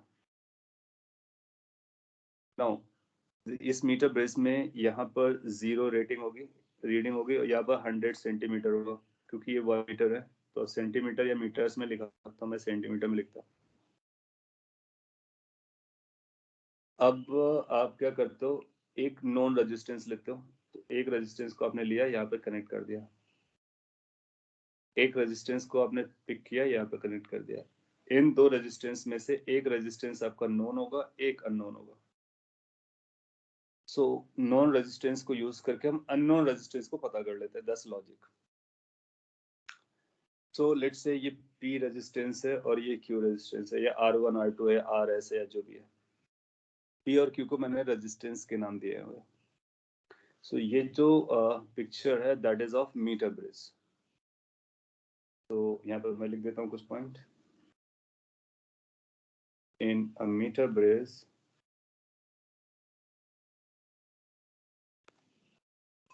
1 meter uniform wire, uniform conducting wire is used। Uniform को मतलब वो उसका क्रॉस सेक्शनल एरिया कांस्टेंट है ऑल थ्रू। कई बार आपसे पूछता है कि मीटर ब्रिज में क्या कंडीशन होती है। So that is one of the condition that it has to have a uniform cross sectional area. क्यों, आगे आपको पता चलेगा। फिर एडवांस में कोई क्वेश्चन बनाएगा जिसमें वो यूनिफॉर्म क्रॉस सेक्शनल एरिया नहीं देगा, तो हम अपना जो लॉजिक है उसको लगा करके रिलेट करने की कोशिश करेंगे। तो एक्चुअल सेंस में, एक्चुअल मीटर ब्रिज में ये रहता है। ओके, इसका मतलब है कि ये हमारे पास यूनिफॉर्म वायर हो गया। इसके अगर हम रेजिस्टेंस की बात करें तो resistance of A B wire, आप लिखोगे कि rho density L that is A B length divide by area, cross section area अगर वो L अपॉन ए होता है। रेजिस्टिविटी तो कांस्टेंट रहती है, क्रॉस सेक्शन एरिया आपने कांस्टेंट बोल दिया है। तो यहाँ से अपने को एक रूल पता चल रहा है, that is important rule. This says कि जो रेजिस्टेंस आएगा AB लेंथ का, that is going to be directly proportional to AB length itself। इसका मतलब है कि इसका जो रेजिस्टेंस होगा वो लेंथ के डायरेक्टली प्रोपोर्शनल रहेगा। That's the point। और इसी पॉइंट को हम लोग यूज करते हैं ना। यहाँ पर मैंने AB लिखा हुआ, AB का मतलब हुआ A से B का लेंथ, ऑफ कोर्स 1 मीटर जो भी है। तो अगर हमने RAC निकालना होगा तो RAC क्या हो जाएगा, AC लेंथ के प्रोपोर्शनल होगा। RCB निकालना होगा तो CB लेंथ के प्रोपोर्शनल होगा। तो यहाँ से हम लोग ये भी निकाल सकते हैं, कभी अगर अपने को RAC divide by R C B निकालना पड़ा, हम गारंटी से कह सकते हैं कि this is going to be equal to A C length divide by C B length. Now since ये मीटर ब्रिज है, 1 मीटर टोटल लेंथ है, तो हम इसको लेट से कि अगर ये डिस्टेंस हमारी x आती है, इसको हम लोग ऐसा भी लिख सकते हैं कि अगर पहला x सेंटीमीटर है तो बचा हुआ कितना रहा होगा, 100 माइनस x रहा होगा। यहाँ पर x सेंटीमीटर में, मीटर में होगा तो फिर अकॉर्डिंगली उसको चेंज कर लेंगे। सो पॉइंट इज, अगर अपने को ये पता चल जाता है c कितना दूर है a से, तो x पता चल जाएगा। एक बार x पता चल जाएगा तो ये और ये रेजिस्टेंस का रेशियो पता चल जाएगा अपने को। ये क्यों कर रहे हैं, क्या जरूरत है इसकी, अभी आपको समझ में आएगा। नाउ P और Q में से एक नोन है, एक अननोन है। So let P is known resistance and Q is unknown resistance। दो में से कोई भी एक नोन होगा, एक अननोन होगा, ये हम लोगों ने एज्यूम कर लिया। अब हमारा पर्पस क्या है, ये अननोन रेजिस्टेंस को पता करना है। तो हम लोग क्या करते हैं, हम गैल्वेनोमीटर को पिक करेंगे और गैल्वेनोमीटर को मूव कराना स्टार्ट करेंगे ए से बी तक, इस जॉकी को, सी पॉइंट को। जब इसको मूव कराएंगे तो आप देखोगे गैल्वेनोमीटर डिफ्लेक्शन देगा। जब आप ए से बी तक ले जाओगे तो बीच में कहीं ना कहीं एक ऐसा पॉइंट मिलेगा जब उसका डिफ्लेक्शन 0 हो जाएगा, नल डिफ्लेक्शन हो जाएगा। तो उस पॉइंट को अपने को आइडेंटिफाई करना है, और हम ये मान के चल रहे हैं कि ये जो सी पॉइंट बनेगा यही हमारा नल पॉइंट है। Also let at C the galvanometer shows 0 deflection।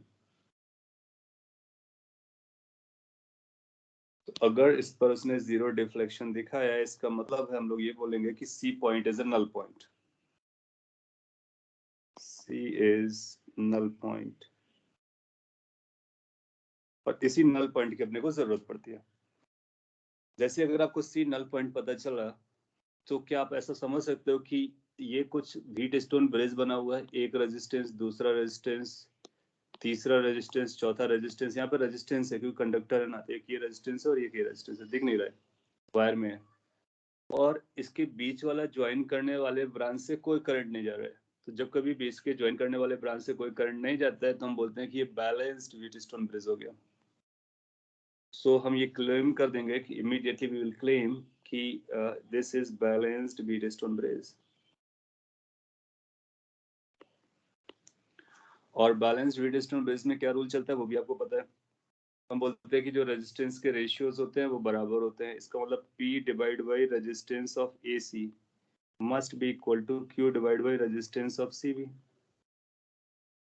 ना अपने को Q पता करना है तो हम लिख सकते हैं Q divided by P is equal to, या P divided by Q, जो भी आपको लिखना हो वो लिख सकते हो। मैं यहाँ पे P divided by Q लिख दे रहा हूँ। P divided by Q is equal to resistance of AC branch part और resistance of CV part। अगर ये X है तो इनका रेशियो तुमको AC और CV से पता चल जाएगा।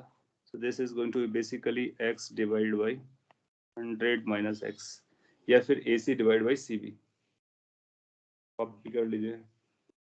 एग्जाम में आंसर देने के लिए अपने को बस लास्ट वाला एक्सप्रेशन याद रहेगा, आइडिया याद रहेगा, तो हम इमीडिएटली आंसर दे देंगे। कैसे क्वेश्चन आते हैं, मैं अगला एग्जांपल में क्वेश्चन देता हूँ जो एग्जाम में आ चुका है। अब देखोगे it's going to be too easy. So metre bridge कैसा दिखता है, अरेंजमेंट क्या होता है, इन दो में से एक नोन होता है, एक अननोन होता है। यूनिफॉर्म क्रॉस सेक्शन का वायर लेते हैं, गैल्वेनोमीटर को नल पॉइंट पे ले जाते हैं, और ये एक्सटर्नल सोर्स लगा हुआ है जिसकी हम लोग जिसकी वैल्यूज को हमको यूज नहीं करना होता है, और इसको यूज किए बिना, ई का यूज किए बिना हम लोगों ने अपना आंसर निकाल लिया। और अगर ई गिवन होगा तो फिर हम पोटेंशियल डिफरेंस भी निकाल सकते हैं और इसके क्रॉस पोटेंशियल डिफरेंस निकाल सकते हैं, बेसिकली सर्किट को सॉल्व कर सकते हैं। यहाँ पे मैंने ड्रॉ नहीं किया, ये एक व्हीट स्टोन ब्रिज वाला सर्किट है। एक रेजिस्टेंस, दो रेजिस्टेंस, तीन रेजिस्टेंस, चार रेजिस्टेंस।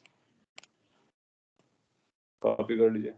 कोई पॉइंट एक्सप्लेन करना हो तो बताइए। ये जो स्लाइड है बहुत इंपॉर्टेंट है, एक क्वेश्चन आपका रेडी कर सकता है एग्जाम के लिए।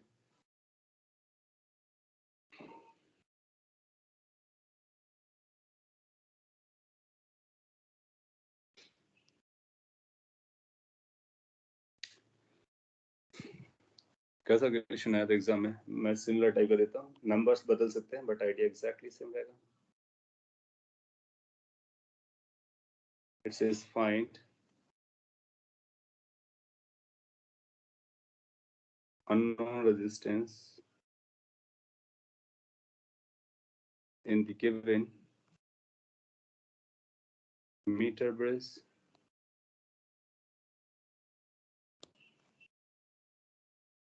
coming to the previous slide. If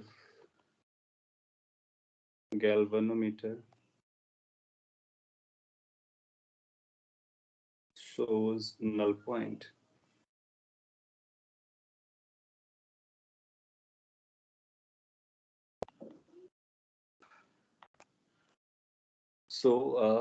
कुछ ऐसा पिक्चर दिया गया था कि से ये अपने पास एक 10 ओम का रेजिस्टेंस है,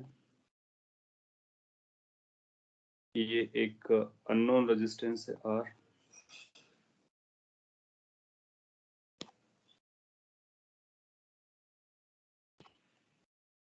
मैंने ऐसे कनेक्ट कर दिया, उसने उस तरह से भी कनेक्ट किया हो सकता है. और ये आपका मीटर है, यहाँ पर गैल्वेनोमीटर कनेक्ट किया हुआ है.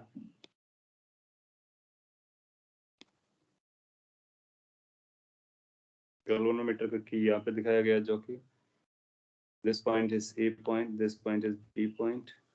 और भी कनेक्शंस दिखा सकते हैं, नहीं भी दिखाएगा तो भी चलेगा, लगाना पड़ेगा कनेक्शन, क्योंकि करंट नहीं आएगा तो फिर हम लोग बता भी नहीं पाएंगे. So there has to be a voltage source from outside, but whatever that is, it doesn't matter for us. ये C है और बेसिकली इसी की वैल्यू उसने दे रखी थी कि लेट्स से ये 40 सेंटीमीटर है. कॉपी कर लीजिए, आपको अननोन रेजिस्टेंस पता करना है.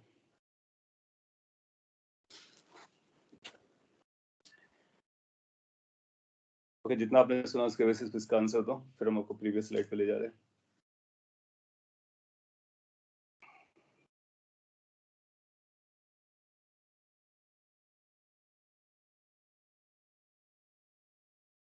तो आप देखोगे कि इसको सॉल्व करने के लिए आपको बहुत ज़्यादा कैलकुलेशन या बहुत ज़्यादा समझने की जरूरत नहीं है. बस आपको दिमाग में रखना है कि मीटर ब्रिज होता है.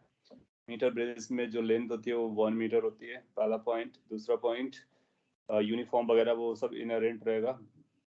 मीटर ये जो बैलेंस व्हीटस्टोन ब्रिज को यूज करता है, दैट्स ऑल. तो इसका सोल्यूशन आप ऐसा बोलेंगे कि इसको सॉल्व करने के लिए अपने को वाइट सिंस ये जीरो डिफ्लेक्शन दिखा रहा है, ये बोलेगा कि जीरो डिफ्लेक्शन है, तो ये बैलेंस व्हीटस्टोन ब्रिज है. तो अपने को ये पता चल जाएगा कि 10 डिवाइड बाई R, इन दोनों का रेशियो, इन दोनों की लेंथ के रेशियो के बराबर हो जाएगा. लेट्स से C पॉइंट है तो हम बोलेंगे AC डिवाइड बाई CB. बाकी आप समझदार हो, ये 10 डिवाइड बाई R है, AC की वैल्यू कितना बोल रहा है 40, तो CB कितना हो जाएगा 60, या x की वैल्यू 40 पकड़ लो तो x 100 माइनस x कर लो, जो भी है आप जानते हो. तो बेसिकली ये 40 बाई 60 आ गया, 2 बाई 3 आ जाएगा. तो यहाँ से R कैलकुलेट हो जाएगा, R will be equal to 30 divide by 2, that is 15 ohm. That's our answer. Yes, 15 ohm is the correct answer. Now you can think of कि अगर ऐसा क्वेश्चन एग्जाम में आता है, so isn't it going to be easiest one? Yeah, that's the easiest one. वो metre bridge बोलेगा किस point पे नल पॉइंट मिलता है, वो नल पॉइंट बताएगा. जैसे उसने नल पॉइंट बताया, आप समझ जाओगे क्या करना है आगे. रेशियो बैलेंस व्हीटस्टोन ब्रिज वाला लगा लो. और इम्पोर्टेंट पॉइंट क्या है कि जो रेजिस्टेंस इस वायर का होता है वो लेंथ के प्रोपोर्शनल होता है. लेंथ के प्रोपोर्शनल कब रहेगा? जब क्रॉस सेक्शन एरिया यूनिफॉर्म रहेगा. क्योंकि आप प्रीवियस स्लाइड देखो, अगर ए हमारे यूनिफॉर्म है तभी ये डायरेक्टली प्रोपोर्शनलिटी वाला सिंबल आया हुआ है.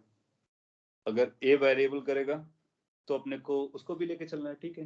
एरिया बताओ, उसके हिसाब से हम बात कर लेंगे. बट जो भी क्वेश्चंस आएंगे मोस्टली इसी पर बेस्ड है. यहाँ पर एक्स की वैल्यू 40 थी, 40 रख दिया, अपने को आंसर मिल गया.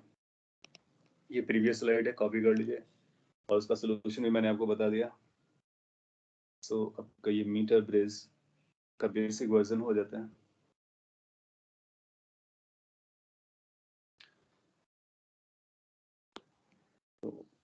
Make your notes whatever you are making from it. कोई पॉइंट आपको एलेबोरेट कराना हो तो जरूर पूछ लीजिए.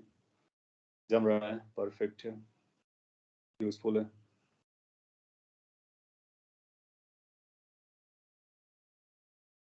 इसी मीटर बेस्ड में अगर क्वेश्चन आएगा तो स्ट्रेट फॉरवर्ड आएगा, it will take fraction of second, आप उसका आंसर दे सकते हो just by doing the calculation. और दूसरा तरह से क्वेश्चन क्या पूछ सकता है कि इसमें करेक्शन बताइए। अब देखो कि प्रैक्टिकली अगर आपको 1 मीटर वायर लेना है तो उसको क्लैंप करना होगा, फिर इस तरह का अरेंजमेंट बनाना होगा, तो बहुत सारे हार्डल्स आने वाले हैं।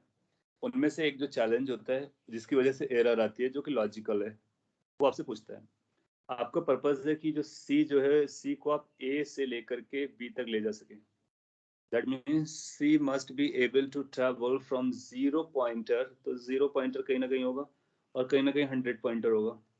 0 पॉइंट से लेकर के 100 पॉइंट तक लेके जाना होगा। अच्छा, करंट जो आ रहा होगा वो यहाँ से आ रहा होगा बैटरी से।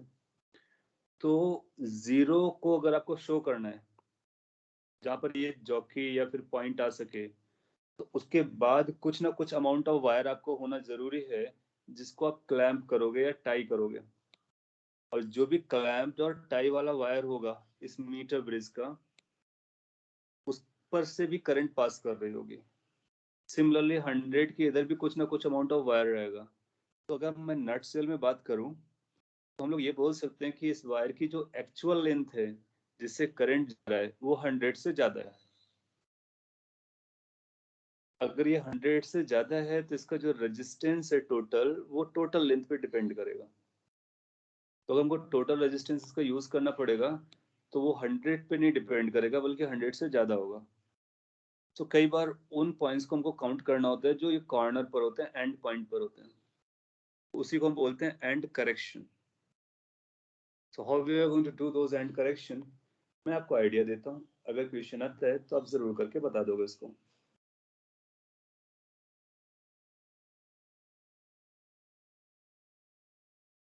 So and corrections, let's say कि अपने पास ये वायर है और इसका ये 0 पॉइंट है और यहाँ पर 100 पॉइंट है। हम लोग ए और बी लिखा करते थे। क्लैंप करने के लिए आपने कुछ पोर्शन यहाँ पे ऐड किया होगा, कुछ पोर्शन यहाँ पे एक्स्ट्रा रहा होगा, और फिर वो सारी स्टोरीज रही होंगी कि एक यहाँ पर रेजिस्टेंस लगा रखा है, एक यहाँ पर रेजिस्टेंस लगा रखा है, बैटरी से लगा रखा है, तो व्हाटएवर रफ पिक्चर में ड्रॉ कर दे रहा हूँ। ये पी है, ये क्यू है, और अपने को एंड करेक्शंस पता करने हैं। अगर आपको ये जो सेटअप है ना, वो आप एक बार बनाओगे और फिर कई सारे रेजिस्टेंस को मेजर करोगे, ठीक है। तो जब आप एक बार सेटअप बनाओगे तो जो भी यहाँ पे क्लैंपिंग में लेंथ गया होगा वो एक बार फिक्स हो गया होगा, तो हर बार मेजरमेंट में सेम एरर जाने वाली है, तो उसी एरर को करेक्ट करना है। जनरली हम लोग ऐसा मान लेते हैं कि अगर हमको एंड करेक्शन पता करना है तो पी और क्यू दोनों हमारे लिए नोन होने चाहिए।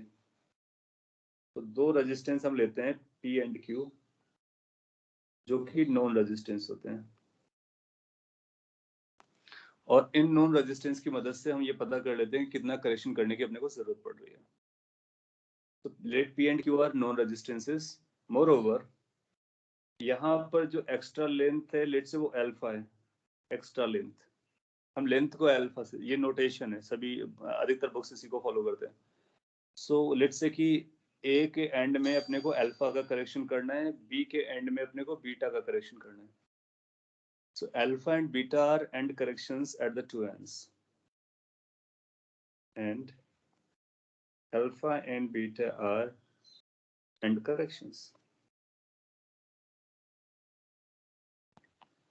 जब कभी आपसे पूछेगा कि एंड करेक्शंस बताइए, इसका मतलब हम लोग अल्फा और बीटा को बताने वाले हैं ना। ये जो अल्फा बीटा है ये लेंथ के करस्पॉन्डिंग है, तो लेंथ है बेसिकली, एंगल्स नहीं है। सो फिर आप क्या करोगे, फिर इसको सेटअप पे बना लोगे। लेट से आपने एक गैल्वेनोमीटर लगाया यहाँ पर, और गैल्वेनोमीटर यहाँ पर कहीं सी पे पॉइंट आउट करता है, और ये सी यहाँ से जो डिस्टेंस है, सी का जो नंबर है वो एक्स है, तो 0 से ये x डिस्टेंस पर है। तो हम लोग P और Q को लगाएंगे और नल पॉइंट को आइडेंटिफाई करेंगे, C हमारा नल पॉइंट मिल जाएगा, तो फिर हमारे लिए इक्वेशन बन जाएगी, if C is null point then what we can write, can we write कि P और Q का जो रेशियो आने वाला है वो लेंथ का रेशियो आने वाला है। अब लेंथ में केवल x इन्वॉल्व नहीं होगा, अल्फा भी इन्वॉल्व होगा। हम लोग लिखेंगे इसको x plus alpha length divide by 100 minus x plus beta. एक इक्वेशन अपने को यहाँ से रेडी हो जाएगी। ये पॉइंट आपको समझ में आ रहा हो तो अपना काम बन रहा है, क्योंकि अपने को टोटल वायर काउंट करना होता है। Total wire is more than x, क्योंकि अल्फा एक्स्ट्रा है जो क्लैंपिंग में यूज किया गया था, जिसको हम पॉइंटर नहीं जहाँ पर ले जा पा रहे हैं, एक्स्ट्रा है। सो टोटल लेंथ इधर कितना हुआ x प्लस अल्फा। अब यहाँ से इधर एंड तक जाओगे तो ये 100 माइनस एक्स ये हो जाएगी प्लस बीटा हो जाएगा। एक इक्वेशन हो गई ना। अपने को अल्फा बीटा निकालना है, पी क्यू पता है, एक्स हमको पता चल जाएगा क्योंकि बैलेंसिंग वाला पॉइंट आ गया है। तो फिर अल्फा बीटा में एक रिलेशन आ जाएगा। अपने को दो रिलेशन चाहिए अल्फा बीटा के लिए। फिर हम लोग क्या करेंगे, now exchange P and Q. अब आप पी और क्यू को एक्सचेंज कर लो, क्यू को इधर लगा दो, पी को इधर लगा दो। जब आप इसको एक्सचेंज करोगे तो फिर आपको ये नल पॉइंट कहीं और शिफ्ट हो जाएगा। तो नाउ पी एंड क्यू को आपको एक्सचेंज करना है।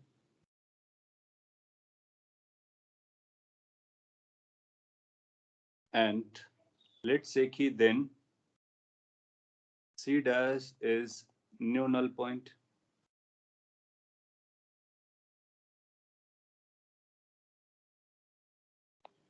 अब C dash कहाँ पर होगा वो डिपेंड करता है कि कैसी वैल्यूज है। लेट्स से कि C नया डैश आपको यहाँ पे मिल गया, ये C dash है, बाद वाला नल पॉइंट है, और उसके लिए ये जो डिस्टेंस है ये अपने को पता चल जाएगी। लेट्स से वो X dash है। फिर से अगर ये बैलेंसिंग वाली सिचुएशन हो गई तो क्या हम लोग फिर से अपना आंसर लिख सकते हैं। अब ये हमारा Q हो गया, ये P हो गया है, तो हम लोग लिखेंगे Q by P. Now, how much this Q by P is going to be? Q is balanced over this X dash plus alpha, और बचा हुआ कितना होगा 100 माइनस एक्स डेस प्लस बीटा। नाउ अपने पास दो रिलेशन हो गए। Relation number 2 that was relation number 1। Using 1 and 2 we can find what alpha and beta are. Idea आपको समझना है, बाकी क्वेश्चन आएगा तो उसी के अकॉर्डिंग आप डील कर लोगे। Using 1 and 2 equation alpha and beta can be calculated.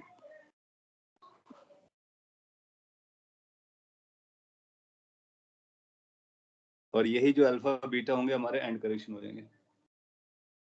सो कभी आपसे एंड करेक्शन पूछता है और कुछ इस तरह का अरेंजमेंट देता है, सो आपको दो रेजिस्टेंस नोन रखने हैं। एक बार इस ऑर्डर पे रखो, बैलेंसिंग पॉइंट आइडेंटिफाई करो, करेक्शन को लेंथ के साथ ऐड कर लो, फिर उनके रेशियो निकालो, फिर इन दोनों को एक्सचेंज करो, नया पॉइंट पता करो, नए पॉइंट के करस्पॉन्डिंग इनकी वैल्यूज को लिखो, दो इक्वेशन दो अननोन सॉल्व कर लो, अपना आंसर हो जाएगा। तो इस पर कोई थ्योरेटिकल क्वेश्चन पूछा जा सकता है कि एंड करेक्शन क्या होता है और कैसे पता करते हैं। दूसरा कैलकुलेट करा के पूछा जा सकता है अल्फा बीटा की वैल्यू, आप कैलकुलेट करके बता सकते हो। आपने लिखा है can't we measure alpha and beta directly? It will be difficult practically speaking, क्योंकि जब आप हाँ ये क्या स्टोरी, अगर आप बना रहे हो पहले से वायर लेकर के आ रहे हो तब तो आपको पता होगा कितना है। लेकिन अगर आपके पास एक्सपेरिमेंट है रेडीमेड और उस पर आप किसी रेजिस्टेंस को, देखो आइडिया क्या है कि लेट से आपका एक अननोन रेजिस्टेंस है जिसको आपको मेजर करना है। आपके पास दो तरीके हैं, या तो पूरा सेटअप आप रेडी करो, उस समय वायर कितना आ रहा है उसको आप यूज कर लो, 0 का मार्क किया था, 100 का मार्क किया था, और अल्फा बीटा भी मेजर कर लो, चलता है, तो वहां से आपको डायरेक्टली पता रहेगा। लेकिन इन केस अगर आपको ये सेटअप बना के किसी ने दे दिया था, उसी को यूज करना है, क्योंकि हर बार हम एक सेटअप नहीं बना सकते हैं लेबोरेटरीज में। तो क्या करना होता है, हमने को पहले पता करना होता है कि कितना पोर्शन ये जो क्लैंप में है या टाई करने में बंधा हुआ है। अब किसी सेटअप में अगर कुछ क्लैंपिंग हो रखी है, कुछ वायर को आपने टाई कर रखा है, तो उस टाइड वायर को की लेंथ को मेजर करना अपने लिए चैलेंजिंग है, कि हमारे पास जो इंस्ट्रूमेंट्स होते हैं वो स्ट्रेट वायर को मेजर, लेंथ को मेजर करने में हेल्पफुल होते हैं, but may not be in that case कि ये क्लैंपिंग किस तरह से है। मे बी लाइक बहुत सिंपल क्लैंपिंग हो, बहुत डिफिकल्ट कॉम्प्लेक्स क्लैंपिंग हो, वी नेवर नो। तो अगर उसको हम लोग डायरेक्टली नहीं मेजर कर पाते हैं तो फिर हमारे पास ये मेथड रहता है। और अगर कोई हमारे पास ऑप्शन है डायरेक्टली मेजर करने का, so we will go with that, कि डायरेक्टली मेजरमेंट हमारे लिए इजी रहेगा। But if it is not feasible then you can use this. और ये अपने को बताएगा कि कितना एक्स्ट्रा लेंथ इन्वॉल्व है बोथ साइड। तो ये भी एक तरीका हो गया कि जब कभी हम लेंथ डायरेक्टली नहीं मेजर कर सकते तो क्या इनडायरेक्टली भी मेजर कर सकते हैं। Yes, we can measure by using this current electricity और Wheatstone bridge balancing stuff. Okay, so that is all about meter bridge, its end correction, its application. Application क्या है? Unknown resistance को पता करना। Unknown resistance को पता करने के लिए और भी मैंने आइडियाज आपको दिए, जैसे Ohm's law है और कलर कोडिंग है। आगे चल करके एक पोस्ट ऑफिस बॉक्स होगा, उससे भी मेजर करेंगे। पोटेंशियोमीटर है, इनफैक्ट पोटेंशियोमीटर वर्सटाइल है, उससे हम लोग रेजिस्टेंस को भी मेजर कर सकते हैं, पोटेंशियल को मेजर कर सकते हैं और भी स्टोरी मेजर कर सकते हैं। सो मैं आपको ब्रीफ अप कर देता हूँ पोटेंशियोमीटर के बारे में, और जितना हो पाएगा उतना बताता, नेक्स्ट क्लास में कंप्लीट कर पाएंगे।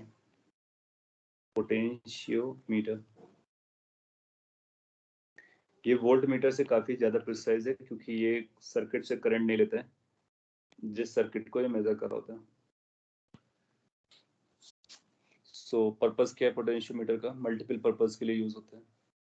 पोटेंशियल डिफरेंस मेजर करने के लिए यूज होता है, बैटरी का इंटरनल रेजिस्टेंस मेजर करने के लिए यूज होता है, दो बैटरीज को कंपेयर करने के लिए यूज होता है। सपोज कर लीजिए आपको कोई दो बैटरी दे जाता है, एक बैटरी दिया गया, एक दूसरा बैटरी दिया हुआ है, बोलता है कि बताइए किसका पोटेंशियल डिफरेंस ज्यादा है, कुछ आपको पता नहीं उसके बारे में। सो अपने पास एक तरीका है, वोल्टमीटर को ले आओ, और लेकिन हम पोटेंशियोमीटर से भी हम कंपेयर करके बता सकते हैं, मेजर करके बता सकते हैं वो सारी बातें। सो लिखता हूँ मैं थोड़ा सा इसके बारे में। It is a device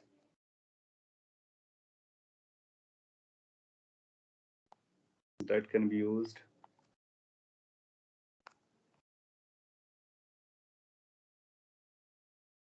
for number one, measuring EMF of a cell। किसी सेल या बैटरी का EMF कैसे मेजर करना, इससे आप मेजर कर सकते हो। Potential EMF basically potential difference ही हुआ। कंपेयरिंग करने के लिए भी यूज कर सकते हैं, कंपेयरिंग टू पोटेंशियल डिफरेंसेस और potential difference across two elements.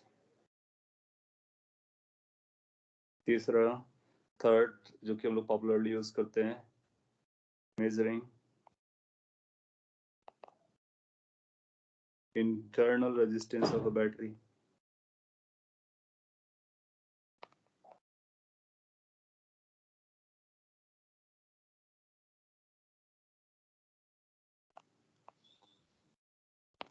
किसी सेल या बैटरी का इंटरनल रेजिस्टेंस मेजर करने के लिए भी हम पोटेंशियोमीटर का यूज कर सकते हैं। इंटरनल रेजिस्टेंस हो या एक्सटर्नल रेजिस्टेंस हो, हम रेजिस्टेंस मेजर कर पा रहे हैं, इसको पोटेंशियोमीटर से हम रेजिस्टेंस मेजर कर लेते हैं। और ये जो लास्ट वाला पॉइंट है, ये ज्यादा इंपॉर्टेंट है। आप देखो ना, बैटरी के इनसाइड का रेजिस्टेंस, इंटरनल रेजिस्टेंस मेजर करना बहुत कॉम्प्लेक्स स्टोरी है, कैलकुलेट नहीं कर पाते, अपने पास कोई फॉर्मूला नहीं है, एज आई टोल्ड यू। लेकिन उसको अगर मेजर करना हो तो पोटेंशियोमीटर का हम लोग यूज कर सकते हैं। तो ये तो इसके यूजेस हो गया। ये ज्यादा प्रिसाइज, ज्यादा एक्यूरेट मेजर करता है as compare to voltmeter. It measures potential difference more accurately than voltmeter। ऐसा क्यों? उसको कभी एक्सप्लेनेशन देना पड़े तो आप लिख सकते, आप बता सकते हो कि because it does not take current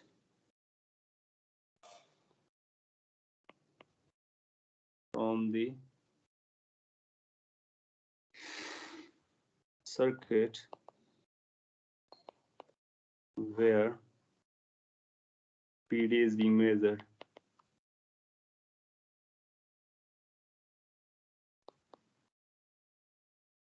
जो कि वोल्ट मीटर करता था, आपने देखा, इसलिए वोल्ट मीटर प्रिसाइज नहीं देता है। तो ये रीजन आप एक्सटेंड कर सकते हो कंपेयरिंग केस में कि ये पोटेंशियल डिफरेंस ज्यादा एक्यूरेटली मेजर करते हैं। किस पर बेस्ड है? So it is based on balance beat student is the same thing. It is based on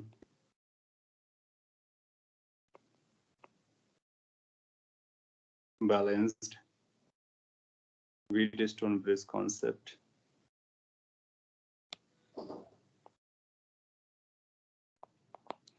और साथ ही साथ इस बात पे बेस्ड है कि R की जो वैल्यू होती है रो L अपॉन A होती है। इफ A और रो कांस्टेंट हो तो L के डायरेक्टली प्रोपोर्शनल होता है, जो अभी हमने मीटर बेस में यूज किया, exactly same thing. If A is uniform then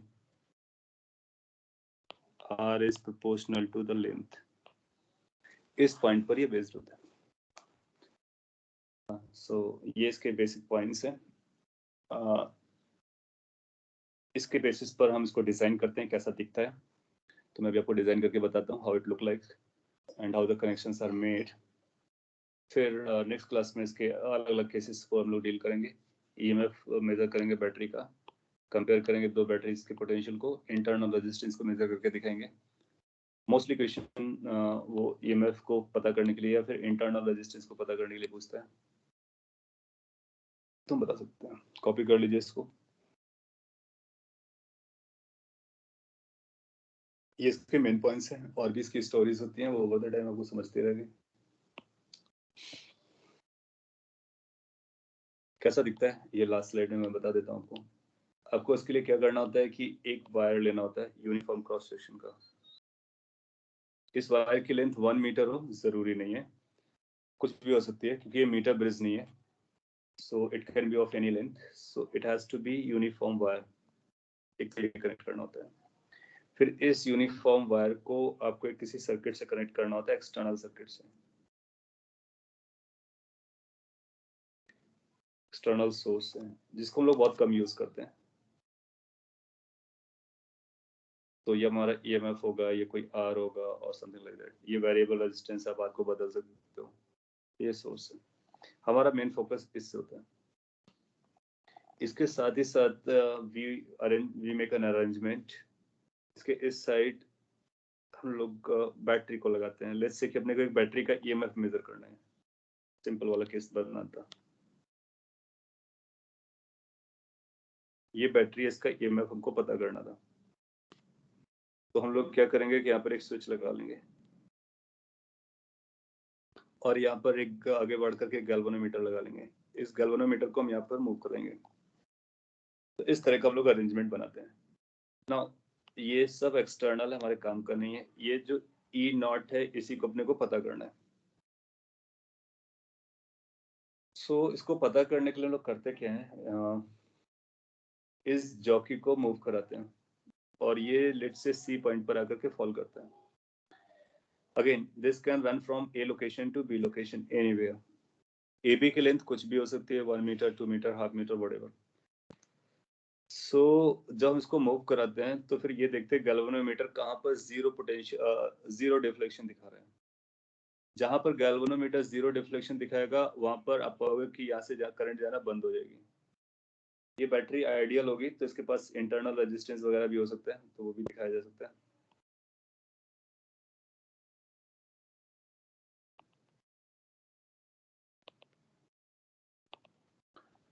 तो अगर ये सी नल पॉइंट मिला है तो आप पाओगे कि सी पॉइंट पर इस गैल्वेनोमीटर से कोई करंट नहीं जाएगी। इन केस इस गैल्वेनोमीटर से कोई करंट नहीं जा रहा है, इसका मतलब इस बैटरी से कोई करंट नहीं जा रहा है, इसका मतलब इस वाले पोर्शन में कोई करंट नहीं है। मोर ओवर ये जो सर्किट है बाहर वाला, ये कोई एक करंट आई सप्लाई करेगा। करंट यहाँ पे जाएगा, इंटायर करंट यहाँ पे जाएगा, इंटायर करंट यहाँ से पास करेगा। लॉजिक बहुत सिंपल है। अगर सी हमारा नल पॉइंट हुआ, मैं एक लाइन में लिख देता हूँ, इसको आप ध्यान से समझना घर पे, और नेक्स्ट क्लास में इसको फिर से एलेबोरेट करेंगे। If C is null point then we can write potential difference of AC is going to be equal to potential of this down side में देखोगे रेजिस्टेंस से कोई करंट नहीं जा रहा है, तो यहाँ का कोई पोटेंशियल नहीं आएगा, वो ई नॉट के बराबर हो जाएगा। तो अगर हम एसी का पोटेंशियल मेजर कर लेते हैं तो हमारे पास ई नॉट आ जाएगा। That's done. Now E not को हम एसी का पोटेंशियल के लिखेंगे I the current that goes through और रेजिस्टेंस ऑफ एसी, इतने पोर्शन का रेजिस्टेंस। ना आप लोग जानते हो कि रेजिस्टेंस के बारे में अभी हम लोगों ने बात कर ली है, रो आएगा, एल लेंथ एसी लेंथ आ जाएगी, डिवाइड बाई एरिया आ जाएगा। बाकी इंफॉर्मेशन हमने को दिया होगा, तो यहाँ से हम ई नॉट कैलकुलेट कर लेते हैं और कंपेयर कैसे करते हैं वो हमको आपको नेक्स्ट क्लास में बताएंगे। तो आइडिया क्या चल रहा है अपने पास? आइडिया ये चल रहा है कि the same current should flow through the wire, no current should go with this galvanometer, then we can claim these two potentials are equal. That's all. Okay, so आज के लिए हम लोग इतना ही रखेंगे। ये बेसिक आइडिया है कि गैल्वेनोमीटर कैसे वर्क करता है। नेक्स्ट क्लास में इसको मैं एलेबोरेट करता। ये इसका डायग्राम है, ये आप याद रख लो। पर्टिकुलरली इतना पोर्शन, ये नीचे वाला सर्किट हम बदलते रहेंगे समय समय पर, ऊपर वाला सर्किट वही रहेगा। और ये उसके थ्योरेटिकल पॉइंट्स है, मैं पीडीएफ शेयर कर दूंगा। कोई कंसर्न डाउट हो तो आप पूछ सकते हो, otherwise we have done for the day. Next class में पोटेंशियोमीटर और व्हीटस्टोन सॉरी वो पोस्ट ऑफिस बॉक्स, ये दो स्टोरीज कवर करने की कोशिश रहेगी। So tomorrow is going to be okay Friday, my goodness, ठीक है। तो फ्राइडे तक हम लोग इंस्ट्रूमेंट कवर कर लेंगे। सो अपने टेस्ट पेपर में इंस्ट्रूमेंट्स तक का सिलेबस रहेगा, यानी करंट इलेक्ट्रिसिटी पूरा रहेगा। एक छोटा सा टॉपिक बचा रहेगा, तो जो नहीं कवर हुआ होगा वो नहीं आएगा, बाकी सारा आएगा। ओके,